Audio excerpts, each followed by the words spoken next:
What's up, guys? Jeff Cavaliere, ATHLEAN-X.com. So today, we're going to talk all about the tricep pushdown. And I am going to show you how to squeeze every single ounce out of this exercise to get the best impact of it, because I know a lot of people are doing the exercise, and I got to tell you, a lot of people are making some big mistakes when it comes to it. We're going to break down from the anatomy of everything that's going on in the elbow and actually in the shoulder as well to perform this exercise. And I'm going to show you why the little things matter, where the position of your elbows in relation to your side and what that happens to do to the effectiveness of the exercise, and where your hands should be in relation to your body when you're doing the push down, and the fact that your wrist and the placement of your wrist will actually have a key component in terms of maximizing the effects that you see from this. And also, when we're talking about the wrist and the positioning of our arms and our forearms, what's happening here when we supinate or pronate our forearms? Are we getting a different impact on the triceps themselves? I want to cover all that here today, because I'm telling you guys, if you add all these things up, it's going to make this exercise a home run for you every single time that you do it. Okay, so what we want to start with is actually the position of the hands in relation to the body during a press down. It doesn't matter which implement you are using at the moment, because what we want to talk about, even with the straight bar here, is how close are you to the machine? Some guys will get up right up on top of it like this. Some guys will be a little bit further away here. And still others will actually be away from it, and when they press down, their hands are actually out in front of their body. You've probably seen all three, but which one is right and which one should you be doing? Well, it depends. The fact is that when you get up on top of the body here, the first thing that you're doing is you're actually letting the triceps rest, because a lot of us will get our hands up in this position near our chin, and this is not really placing a lot of tension on the triceps, because we know that in order for this to have the most tension, we want this line, the line here of the cable, to be perpendicular to our forearms. So that would mean if we're going to get really close to it, that we want to have our hands starting at about waist level to actually have tension on the triceps, and then we would go from there. So the range of motion would go from here to here. Whereas we know if we could take a little step back to here, we know that we can still be now a little bit more perpendicular to our forearms at a higher point, now more closer to our chest. So we'd go through here, and we'd have a little bit more range of motion on the triceps in that position. But we also realized that if we went a little bit too far out, away from our body, now the arms, just by virtue of being too far away, are going to have to drift. And as soon as the elbows drift away, in order to get this down and back, we are going to probably initiate here with the lats. And by initiating with the lats, it's not necessarily what we're trying to do if we're trying to get the most of the work done by the triceps. Now, I've talked about a position here where we can actually do a rowing push down, but that's really to cheat the concentric portion of it, to overload the eccentric on the long head on the way back up. But that's not what we're doing here. We're doing a traditional push down. So you have two options. You could either take that midpoint that we talked about, which would be hitting a longer range of motion and still getting the effectiveness of the exercise without compromising too far or too close, or you could do the rocking tricep push down, which is an exercise that I covered in depth. I'll show you what the video that we covered it in looks like here, and I want you to watch it when this video is over. I'm going to make sure I link it at the very end. That will show you how to get the most out of that exercise from the beginning to the end by changing the position of your body in relation to that, by using this line of resistance and keeping it as perpendicular to your forearm throughout the exercise as we possibly can. But now with that covered, now I want to move on and start talking about the positioning of the elbows and how far, how much drift we're going to allow before we don't want to have that anymore.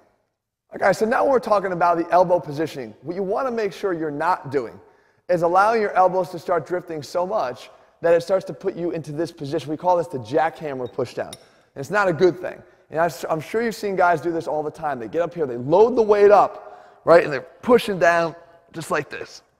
And that's their jackhammer push. They look like they're operating a jackhammer. The reason why you can use so much more weight to do that is because you're not doing a pushdown anymore.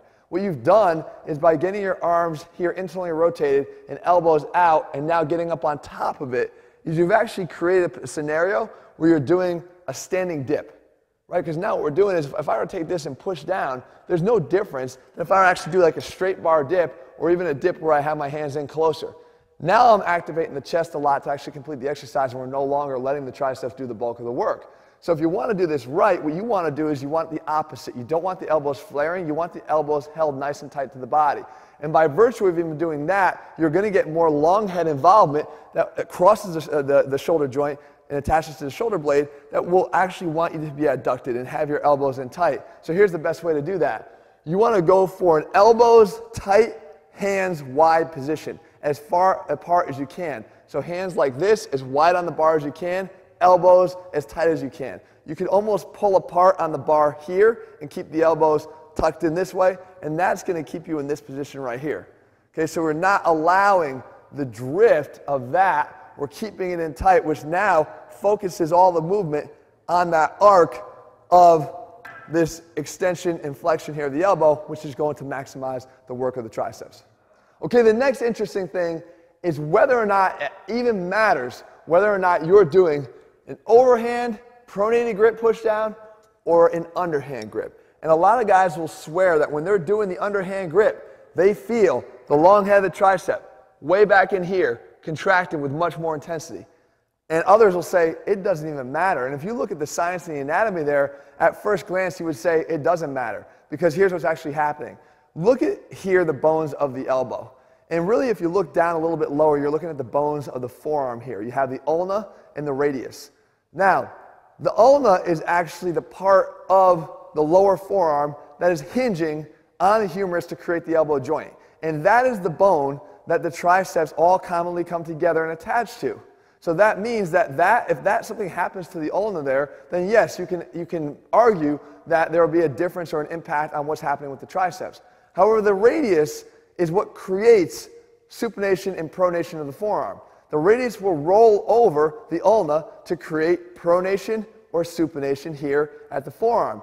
But the radius and the radial ulnar joint does not impact what's going on to the ulna itself, meaning that pronation and supination at the elbow should not have any impact at all on the effect on the triceps. But here's what happens. It actually does, because we don't operate in a vacuum. We have a joint that's actually connected by virtue of being part of our arm to our shoulder through a kinetic chain. That means that when we do things down here, we tend to do things up here as well. And what I will show you is that when I get here into this position and I go into a pronated position, right? What happens usually when I'm in this pronated position is my elbows have the tendency to want to drift a little bit away from the body. Even if I try to pin them as much as I can, you can do this without a bar in your hand, you'll see that it's a lot harder to get your elbows pinned tight to your body and even back into extension and keeping them tight at the same time if you have your forearms pronated.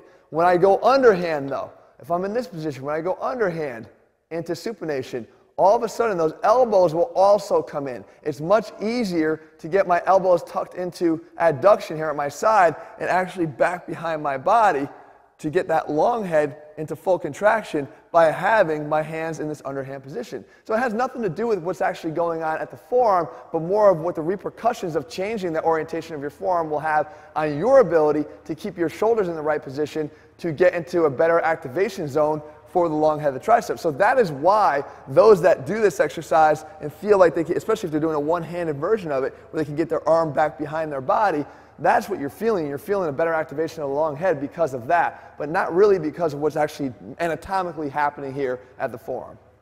Okay, now I'm getting a little bit low here so I can explain this next one for you. We want to talk about the positioning of the wrist, and that actually means what type of implement we're going to use. Is a straight bar the best thing you can use, or do you want to use more of an angled V-bar or ropes in order to better hit the tricep? And I can tell you this, that the straight bar is going to create limitations, especially if you are somebody that has wrist issues. Because here's what happens. If we were to get into the tricep push down here and we were to go into perform the exercise, one thing we don't want to happen is we don't want overactivation of the wrist flexors to actually perform the exercise. Because that means we're taking away from the work of the triceps. We get it down to about here, triceps can't do anymore, and then the wrist flexors try to cheat it all the way down. We don't want that. So some people will even recommend actually just hooking fingers on here and getting into extension and pushing down that way, so that when I'm down into full position here, you can see that my wrists are into extension. But what I'm focusing now on is making all the work happen through the triceps just by having elbow extension. Here's what happens though. When we're in this extended position of our wrist, and you can do this yourself, just lift your wrist up like that. Now what happens is when you go into full extension, you'll see that your hands will actually angle a little bit more towards your thumb. Right? They're almost like turning up this way. Right? If I go into extension, they're not flat, they're actually angling towards the thumb side here. So radial deviation is a component motion of extension at the wrist. So we want that. But if I take my hands now, which want to be here, again, extended like this, and then up into this angle of radial deviation, if I force that down to get flat, right, to hold on to a straight bar, you know what's going to happen?